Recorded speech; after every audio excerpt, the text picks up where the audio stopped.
বিলাকত যদিও আমি সজাগতামূলক সভা কৰিছোঁ, কিন্তু হয় বহুতে গম নাপায়।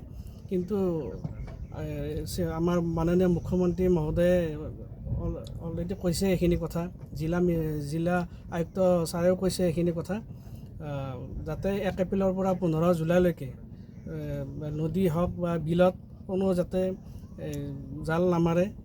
এইবিলাক কৰিলে আমাৰ মাছৰ মানে ধ্বংসটো গমেই পায়, মানে প্ৰজাতি নোহোৱা হৈ গৈছে এতিয়া।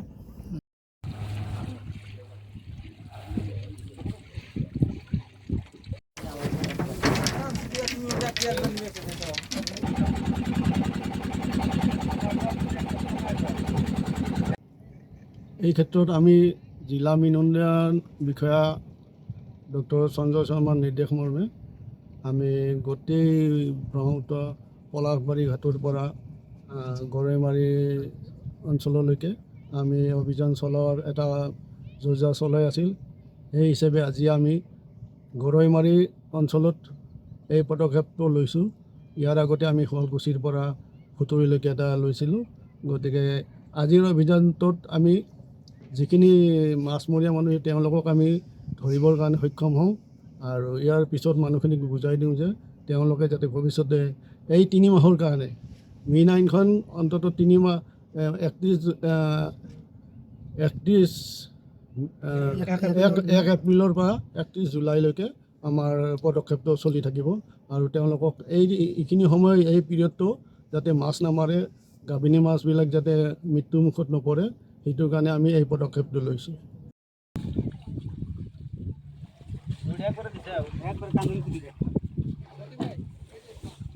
সিহঁতে লিজত টানে বস্তুটো, লিজত টানি সিহঁতে মানে মুনাফাত আদায় কৰাৰ কাৰণে কিছুমান মানে এই অবৈধ হিচাপত এইবিলাক জাল চাল মাৰিবলৈ মানে এই দুখীয়া মানুহক লগাই দিয়ে আৰু জালুৱাখিনি, যাতে সিহঁতে এই ৰাতিপুৱাই গাঁতত মাছখিনি বিকিব পাৰে। গতিকে এইটো বন্ধ হ'ব লাগিব। আৰু এই ক্ষেত্ৰত মই প্ৰশাসন প্লাছ আমাৰ উপায়ুক্ত ছাৰ, আমাৰ DFDO ছাৰ, এখেতকো মই অনুৰোধ জনাওঁ যাতে আইনৰ ফালৰ পৰা কিবা এটা ভাল ব্যৱস্থা কৰি এইখিনি মানুহক মানে অলপ আইনৰ আওতাত আনিব লাগে। আনি উপযুক্ত শাস্তিৰ ব্যৱস্থা কৰিলে আমাৰ অঞ্চলত সৰু মাছ, গাভিনী মাছ, ব্ৰণ পোনা, ফ্ৰাই পোনা এইবিলাক কায়ো নধৰে, এনেকুৱা গেৰাণ্টি আছে।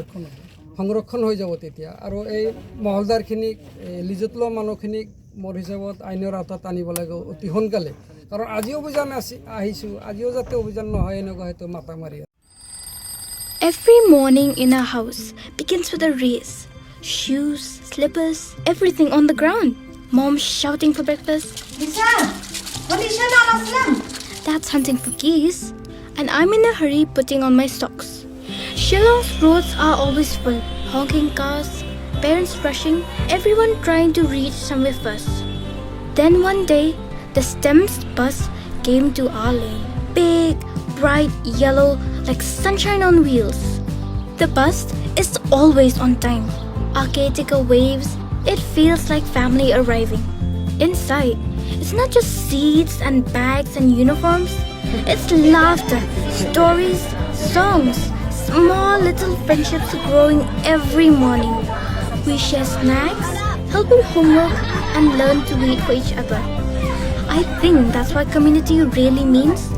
Caring for people who share your road. When I see other parents dropping their kids one by one, I think, wow, if one bus can take 50 of us, that's 50 cars less on the road. My father says the bus helps save money because it's not just fuel we're saving, it's time too, and time matters.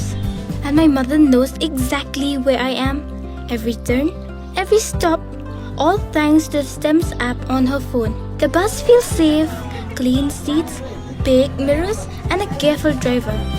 When a new student comes in, we always make space, and by the next stop, we're already laughing. When we reach school, our caretaker walks us right to the gate. And after school, The caretakers are always waiting, smiling as they walk us back to the bus.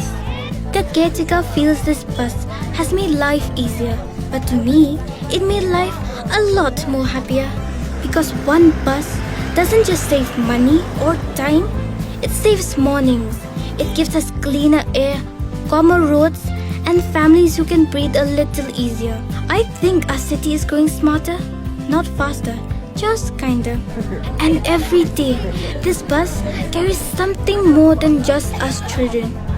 It carries stories, friendships, dreams, the small moments that slowly becomes memories, and carrying a little bit of Meghalaya's heart with them. Every day, as the bus doors shut and the engine hums to life, I take a quiet moment to be grateful for the journey, for the care, and for everyone who makes it possible. This is STEMS, our ride, our happiness, our tomorrow.